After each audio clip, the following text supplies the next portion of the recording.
दो संपूरक कोणों में बड़ा कोण छोटे कोण से 18 अधिक है, तो उन्हें ज्ञात कीजिए।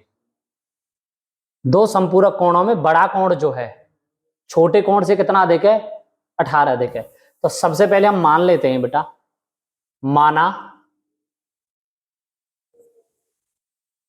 माना संपूरक कोणों में बड़ा कोण बराबर x। उसके बाद हम लिखेंगे बेटा छोटा कोण बराबर y। अब बेटा संपूरक कोण जो है दो एंगलों का योग जो है वो 180 अंश होता है, यानी x यानी संपूरक कोण जो है संपूरक कोणों का योग, संपूरक कोणों का योग जो है वो 180 के बराबर होता है, यानी दो कोणों का योग जो है वो 180 अंश के बराबर होता है। तो इसमें हमने माना है बड़ा कोण और छोटा कोण, तो दोनों कोणों का योग जो है वो कितना है बेटा 180। तो x प्लस वाई बराबर कितना हो जाएगा 180 डिग्री। इक्वेशन फर्स्ट बन जाएगी। उसके बाद हमसे कहा गया है बड़ा कोण कितना है x बराबर है बड़ा कोण छोटे कोण से, छोटा कोण कितना है y, बड़ा कोण छोटे कोण से कितना अधिक है 18 अधिक है, तो प्लस के क्या हो जाएगा बेटा 18। वो कह रहा है ना बड़ा कोण कितना था x, छोटे कोण से कितना अधिक है 18 अधिक है, तो x बराबर y प्लस 18। और इसको हम यहां से आगे और सॉल्व करेंगे तो x माइनस वाई बराबर कितना हो जाएगा 18। इक्वेशन कौन सी बन गई है, दूसरी। उसके बाद हम दोनों इक्वेशन को यहाँ पे लिख लेते हैं बेटा, x प्लस के y बराबर हो जाएगा 180 डिग्री। इक्वेशन फर्स्ट थी, दोनों को ऐड कर लेते हैं। देखो ये माइनस का y और ये प्लस का y कैंसिल आउट हो गए। x और x को सॉल्व किया, कितने हो गए बेटा 2x। दोनों को जोड़ेंगे तो कितने हो जाएंगे बेटा 198। 180 और 18 को जोड़ेंगे 198, 2 से डिवाइड कर देंगे तो x बराबर कितना आ जाएगा बेटा 9 दूनी 18 और 9 दूनी 18। तो x बराबर कितना आ गया बेटा, x बराबर निकल के आ गया है 99। तो हमें x की वैल्यू मिलेगी, तो x बराबर कितना आया था 99। अब हमको करना क्या है, यहाँ से x का मान समीकरण किस में रख लेते हैं बेटा 1 में। x का मान समीकरण 1 में, और समीकरण 1 कितना है बेटा x की जगह पे कितना आ जाएगा 99 प्लस y बराबर कितना होगा 180, बराबर कितना हो जाएगा बेटा 180 माइनस के 99। तो y बराबर कितना होगा, 10 में से 9 गए तो कितना बचेगा 8, 10 में से 9 गए तो बचा बेटा 1 और यहाँ बचे 7, और 17 में से 9 निकालोगे तो कितने बच जाएंगे बेटा यहाँ पे 8। तो y बराबर हमें कितना मिला है 81। x का मान कितना मिला था 99। बड़ा कोण कितना है 99, छोटे कोण कितना है 81। तो वही पूछ रहा था बड़ा कोण और छोटा कोण, दोनों की वैल्यू हमें मिल गई है बेटा। नेक्स्ट क्वेश्चन देखिए, अगला क्वेश्चन है आयत का क्षेत्रफल, यानी कोई एक आयत है, एक आयत का क्षेत्रफल 9 वर्ग इकाई कम हो जाता है। आयत का जो क्षेत्रफल है वो 9 वर्ग इकाई कम हो जाता है यदि उसकी लंबाई 5 इकाई कम कर दी जाती है, यदि उसकी लंबाई 5 इकाई कम कर दी जाती है और चौड़ाई 3 इकाई बढ़ा दी जाती है। यदि हम लंबाई को 3 इकाई और चौड़ाई को 2 इकाई बढ़ा दें तो क्षेत्रफल 67 वर्ग इकाई बढ़ जाता है। तो आयत की विमाएं ज्ञात करिए। तो देखो बेटा एक आयत होता है और आयत का जो क्षेत्रफल होता है वो होता है लंबाई गुणा चौड़ाई। तो हम यहां पे मान लेते हैं आयत की लंबाई बराबर, आयत की लंबाई बराबर कितना मान लेते हैं x, चौड़ाई बराबर मान लेते हैं y। लंबाई को कितना माना x, चौड़ाई को कितना माना y। अब वो कह रहा आयत का क्षेत्रफल 9 वर्ग इकाई कम हो जाता है। आयत का क्षेत्रफल कितने वर्ग इकाई कम हो जाता है, 9 वर्ग इकाई कम हो जाता है। तो आयत का क्षेत्रफल जो है वो 9 वर्ग इकाई कम हो रहा है।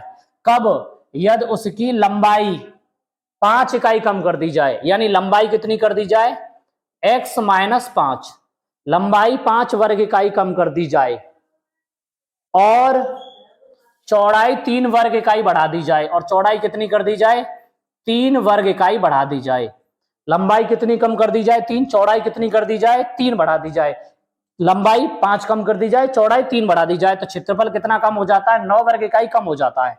अब इसका x का गुणा हम किस में करेंगे y में, तो कितना हो जाएगा x y, x का गुणा 3 में करेंगे तो कितना हो जाएगा 3x, 5 का गुणा y में करेंगे तो कितना होगा 5y, और 5 तिया कितना होता है 15। तो बराबर कितना हो जाएगा x y माइनस के 9। एक्स वाई से कितना कट जाएगा, एक्स वाई। इसका इधर कितना बच रहा है बेटा, 3x, ये माइनस के कितना हो जाएगा 5y, माइनस के 9 प्लस के कितना हो जाएगा 15, 15 को इधर लेके चले गए तो यहां से कितना बचेगा 3x माइनस के 5y बराबर 15 में से 9 गए तो कितना बचा 6। तो इक्वेशन कौन सी बन गई है, पहली। इसके बाद देखिए दूसरी इक्वेशन के लिए हमें क्या क्या दिया है। दूसरी इक्वेशन में यदि हम लंबाई को 3 इकाई, लंबाई को 3 इकाई, चौड़ाई को 2 इकाई बढ़ा दें, लंबाई को 3 इकाई, चौड़ाई को 2 इकाई, लंबाई को 3 इकाई और चौड़ाई को 2 इकाई बढ़ा दें, यानी लंबाई को 3 बढ़ा दिया, चौड़ाई को 2 बढ़ा दिया, तो क्षेत्रफल 67 वर्ग इकाई हो जाता है। तो क्षेत्रफल जो है 67 वर्ग इकाई क्या हो जाता है, बढ़ जाता है। 67 वर्ग इकाई बढ़ जाता है। लंबाई को कितना बढ़ाया 3, चौड़ाई को कितना बढ़ाया 2, क्षेत्रफल कितना बढ़ गया 67 बढ़ गया। x का गुणा y में करोगे तो कितना हो जाएगा एक्स वाई, x का गुणा आप 2 में करोगे तो कितना हो जाएगा 2x, 3 का गुणा y में करोगे तो कितना हो जाएगा ये 3y, और 3 का गुणा 2 में करोगे तो 3 दूनी 6, तो बराबर कितना होगा एक्स वाई प्लस के 67। एक्स वाई से आप कितना काट दोगे एक्स वाई, क्योंकि इधर आने पर माइनस का हो जाएगा और एक्स वाई से एक्स वाई कैंसिल आउट हो गया। इधर कितना बचेगा बेटा 2x प्लस के कितना हो जाएगा 3y बराबर 67 माइनस 6। तो यहां से हम निकालेंगे 2x प्लस के 3y बराबर कितना हो जाएगा 61। और ये कौन सी इक्वेशन बन गई है, इक्वेशन नंबर 2। क्या दोनों में कोई सिमिलरिटी है, कोई सिमिलरिटी नहीं है। इधर कितना है 3x माइनस के 5y बराबर 6, इधर कितना है 2x प्लस के 3y बराबर 61। हमें क्या करना है, किसी भी एक वैल्यू को बराबर कर लेना है। यहां से हम क्या बराबर कर लेते हैं, x की वैल्यू को बराबर कर लेते हैं। तो मैं यहाँ क्या कर रहा हूँ, समीकरण 2 में किससे मल्टीप्लाई कर दे रहा हूँ 3 से, समीकरण 2 में किससे मल्टीप्लाई कर रहा हूँ 3 से, और समीकरण 1 में किससे मल्टीप्लाई कर रहा हूँ 2 से। समीकरण 2 में 3 से किया और समीकरण 1 में 2 से किया, तो 2 से इसमें गुणा करूंगा तो क्या हो जाएगा 3 दूनी 6x, और 3 का गुणा 2 का गुणा 5 में करूंगा 5 दूनी 10y बराबर 6 दूनी 12। इक्वेशन कौन सी बन जाएगी ये, तीसरी। 3 का गुणा 6 में करूंगा 3 दूनी 6 प्लस के 3 तिया 9y बराबर कितना हो जाएगा 3 एकन 3 और 6 तिया 18। ये इक्वेशन कौन सी बन गई है, चौथी। अब हमें क्या करना है, दोनों इक्वेशन को सॉल्व करना है। दोनों इक्वेशन को हम किस तरीके से सॉल्व करेंगे, इधर क्या होगा माइनस, इधर क्या होगा माइनस, इधर क्या होगा माइनस, ये 6x है और ये भी 6x है, दोनों क्या हो गए कैंसिल आउट। 10y और 9y कितना बन जाएगा माइनस के 19y बराबर, घटा लो 3 में से 2 गए तो कितना बचा 1, 8 में से 1 गए तो कितना बचेगा 7, तो माइनस के कितना हो जाएगा 171। और यहां से हम 19 से भाग कर देंगे 171 में, तो यहां से निकल के आ जाएगा y बराबर 171 बट्टे 19, और 19 निम्मा होते हैं 171, तो y बराबर कितना आ जाएगा 9। तो y की जो वैल्यू है वो कितनी आ गई है 9, हमें y का मान मिल गया है 9। अब y का मान या तो समीकरण 1 में रखो, या समीकरण 2 में, या समीकरण 3 या 4, चारों में से आप किसी में भी रख सकते हो। तो मुझे सुटेबल लगता है समीकरण 1, तो मैं यहां से क्या करूंगा y का मान समीकरण किस में रख रहे हैं हम 1 में, y का मान हम समीकरण 1 में रख देते हैं। समीकरण 1 कौन सा है, 3x माइनस के 5y बराबर 6, तो हम यहाँ पे लिखेंगे 3x माइनस के 5y बराबर कितना हो जाएगा 6। तो y की जगह पे हमें क्या रख देना है 9, क्योंकि y की वैल्यू कितनी थी 9, तो यहाँ पे क्या लिखेंगे 3x माइनस के 5 गुणा y की जगह पे कितना रख देना है 9, तो बराबर कितना हो जाएगा 6। तो यहां से निकल के आ जाएगा 3x 9 पंजे 45 बराबर कितना हो जाएगा 6, तो 3x बराबर कितना हो जाएगा 6 प्लस 45, 45 को उधर लेके चले गए किसका हो गया प्लस का, तो 3x बराबर कितना बन जाएगा ये 51, और 3 से जब मैं 51 को काटूंगा तो x बराबर कितना आ जाएगा 17, 17 3 51।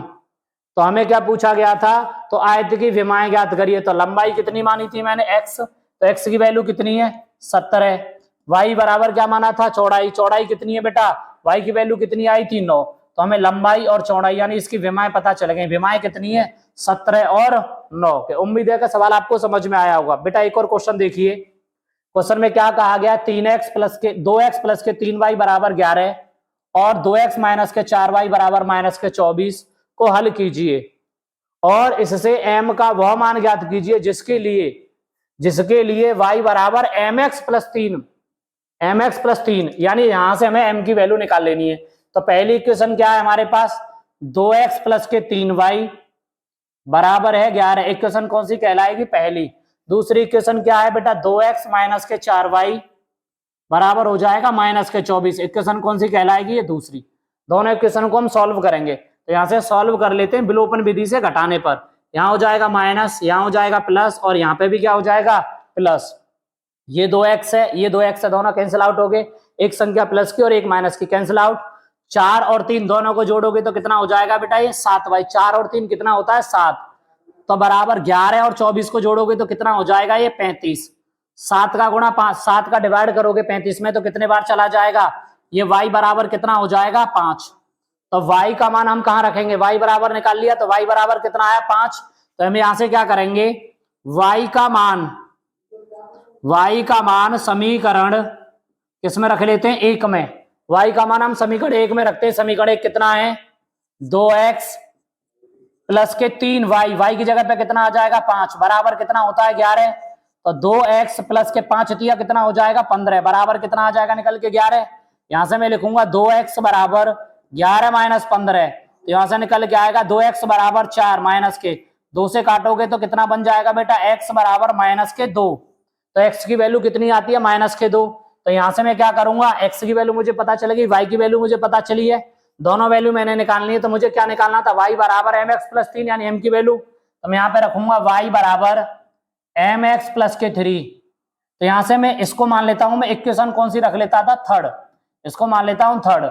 ये कौन सी इक्वेशन है बेटा? थर्ड है। तो यहां में से लिखूंगा x तथा y के मान कहां रख दे रहा हूं मैं? समीकरण 3 में। 3 में रखने पर x तथा y का मान कहां रख रहा हूं? समीकरण 3। समीकरण 3, y की वैल्यू कितनी है बेटा? 5 बराबर m गुणा x की वैल्यू कितनी है? -2 और प्लस के कितना हो जाएगा? 3। 3 को आप इधर लेके आओगे, 5 माइनस 3 बराबर कितना होगा? -2m, और 5 में से 3 निकले तो बचेगा कितना बेटा? 2। 2 बराबर कितना होगा? -2m। 2 से 2 कैंसिल आउट हो जाएगा, तो m बराबर कितना निकल के आ जाएगा? -1। तो हमें किसकी वैल्यू पूछी गई थी? m की। तो m बराबर कितना निकल के आया? -1।